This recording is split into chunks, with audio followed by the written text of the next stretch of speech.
Welcome back, everybody. I appreciate you for tuning in. Today, we're going to be continuing on our New Year's resolution series. This is how to achieve your resolution. I want to reiterate the fact that this is not for New Year's resolutions specifically. This is for resolutions in your life and how to achieve them for the long haul and not just for a couple months or just for some social givings. So this is serious work here. Let's get into it. So I want to start out with giving the definition of resolution, and that is a firm decision to do or to not do something. So that's a decision made in your life or your particular circumstance. Obviously, everybody's resolutions will be different depending on where you are in your life and where you're trying to go. We all know the struggle of change has been well documented, especially if you're trying to change for the better and you want to change for, like I said, the long haul. That is commitment. That is hard work. This cannot be understated. We've talked, my last video we talked about how basically New Year's resolutions ultimately always fail. And we broke down some of those reasons why. Tune into that one probably before you watch this one, but it really doesn't matter. We talked about getting started early before your deadline. That way you kind of have a grace period to, kind of direct your life.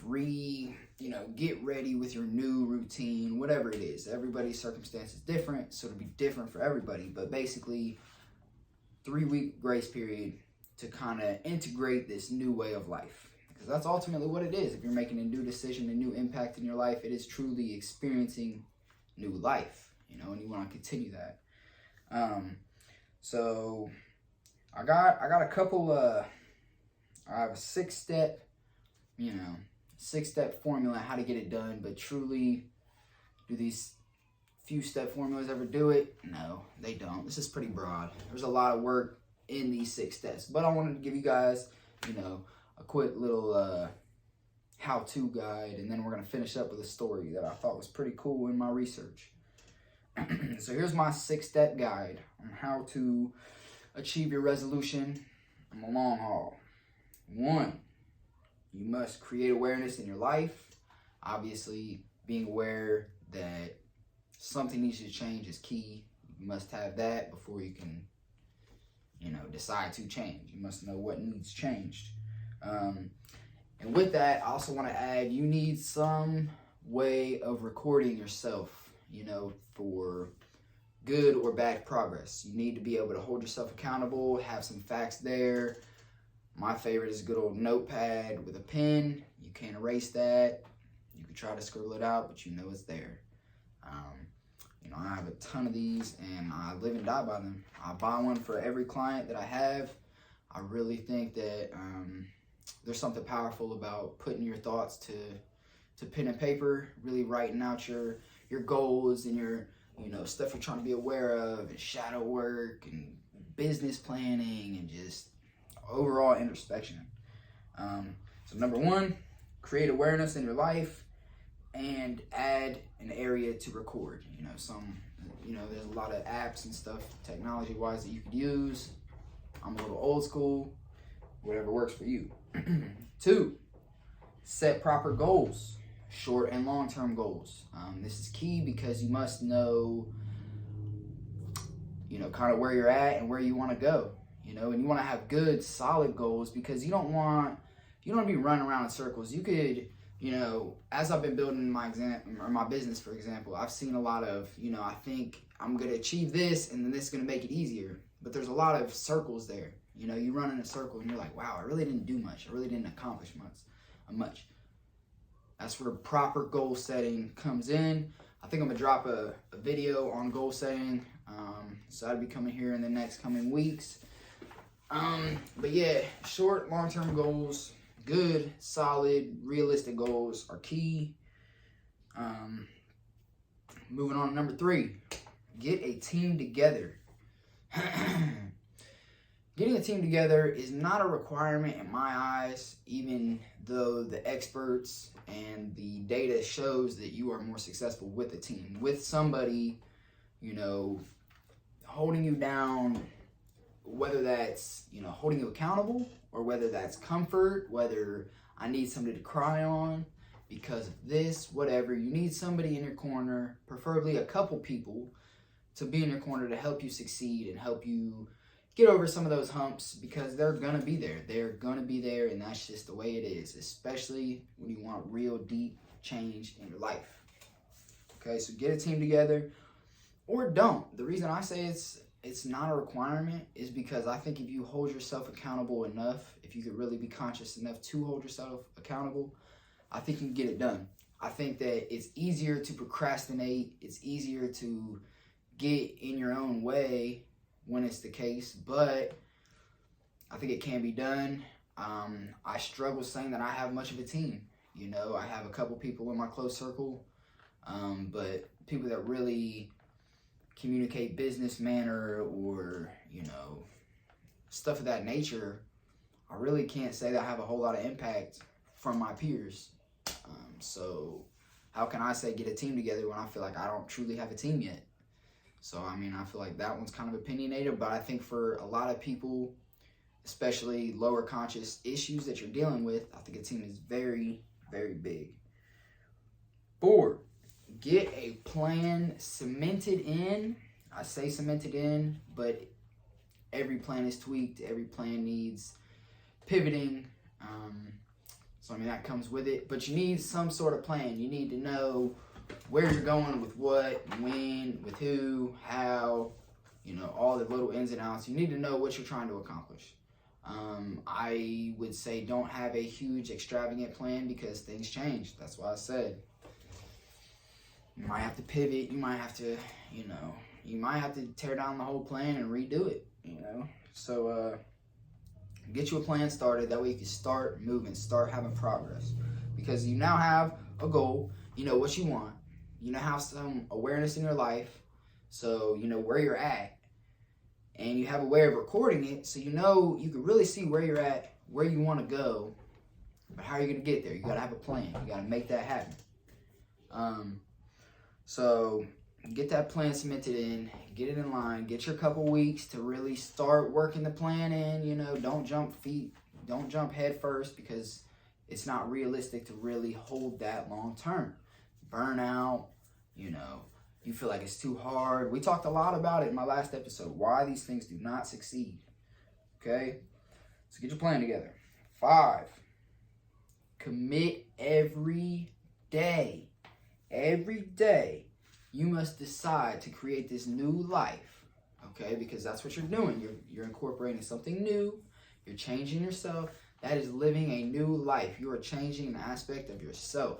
You have to commit to that day in, day out. When it's hard, when it's easy, when you're tired, when you're wanting to leisure, you have to stay committed to your cause. That's why it must be a proper cause.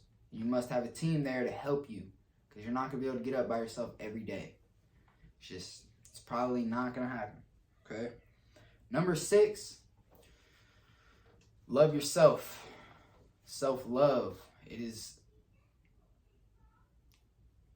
is mandatory to have a profound, happy life. Mandatory, 100%. You must love yourself through the journey. Every time you fail, you must love that failure in yourself.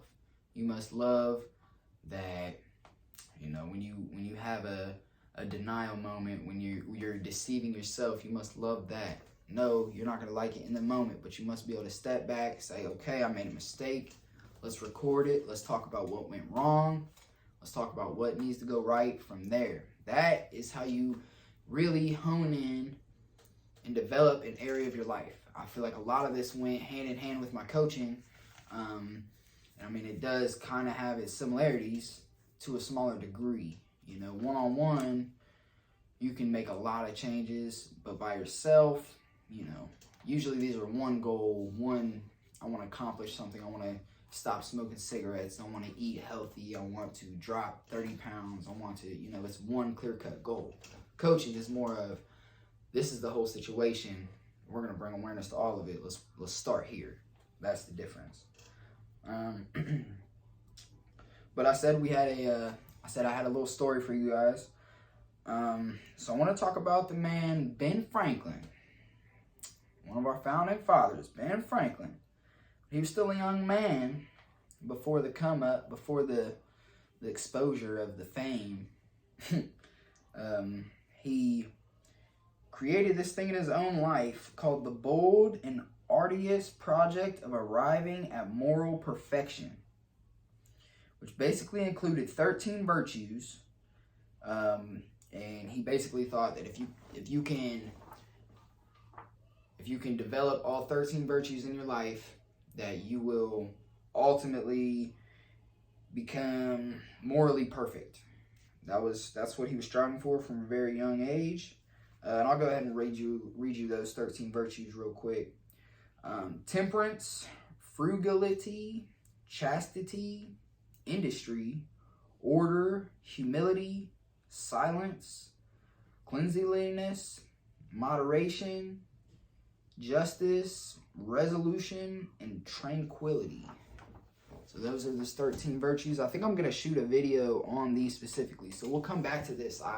I'm definitely a Ben Franklin fan. I definitely like this. There's a couple more things that go with it. So he's striving for these 13 virtues, but he's focused on one at a time. And he gives a metaphor of weeding one flower bed at a time. So this really hits home for me because if you know me personally, you know that I also have a landscaping business outside of this. And it really hit home because, you know, if you have 8 plots to hit in one day and you kind of try to hit them all, you know, simultaneously, you're kind of running around hitting it all, it's pretty good percentage-wise that you are not going to finish that day the way you want to. You know, if you really take your time and start 1, finish, 2, finish, 3, finish, then it's just more likely that you can complete something or see the progress and really finish through. Because if you're just running around, you know, getting little progress everywhere, it's still going to look like a big issue. You know, so that really hit home for me. And another thing that really resonated with me, that's why I was so tickled when I found this research. He celebrated his victories instead of marking his faults. So, you know, I do think that you should mark your faults in your notebook of choice. You know, I do think you should write those failures down because history repeats itself. But it's the fact that his awareness is more on the victories. You know, that's what he wants to talk about. Okay, I made this progress, not I took 2 steps forward and 1 step back. I don't want to talk about the 1 step I made back. I want to talk about the 2 steps I made forward. You know, I think that's huge. That's something I incorporate in my coaching too. People come back from our last client meeting. We had a couple things. Let's try this. And our week off, we come back for the next meeting, and they're like, "I didn't do it. I'm sorry. Blase, blase." Excuse me. I have to explain time and time again. That's the word. You know, that's okay. Let's talk about what you did do. Let's talk about what you did change. Let's talk about what you did notice. You know, there's no reason to really hold on to those negatives.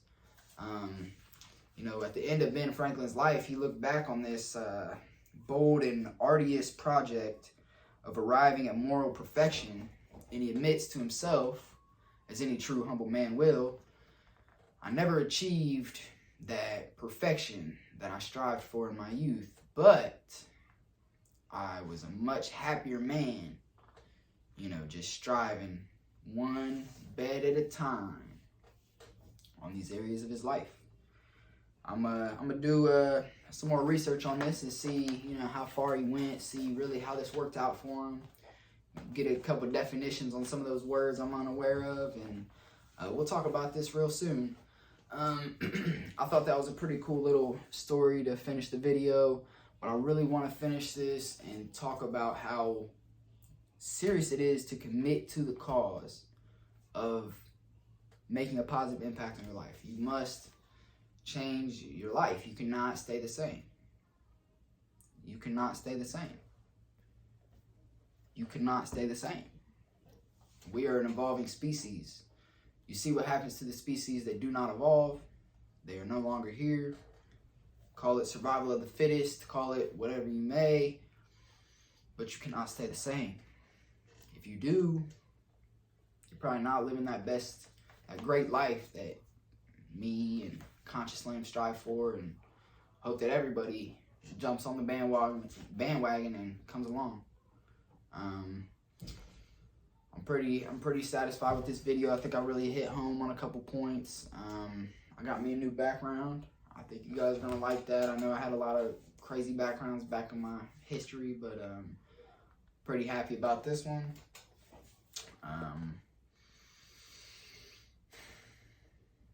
I like the movement. You know, I had to restart a lot of my business areas recently, you know, really launching Conscious Slam, because when I first started out, it was kind of like trying to figure out what I'm doing and launch it, so I was rushing stuff. Now I gotta step back, do it right, do it again, you know, so I'm kind of rehashing some things. Bear with me. Big growth ahead, a lot of excitement for the future, a lot more content coming. Check out the YouTube page, check out the website, ConsciousSlam.com. Shoot me an email if you have any coaching questions, you know, inquiries, anything. Exciting work here, man. I got a couple New Year's resolutions that I'm gonna really work to hone in on. I think I'm gonna shoot a goal video here in the next coming days, and then maybe I'll touch up on that a little bit more. But that's all I got for you tonight. Peace, much love. See you.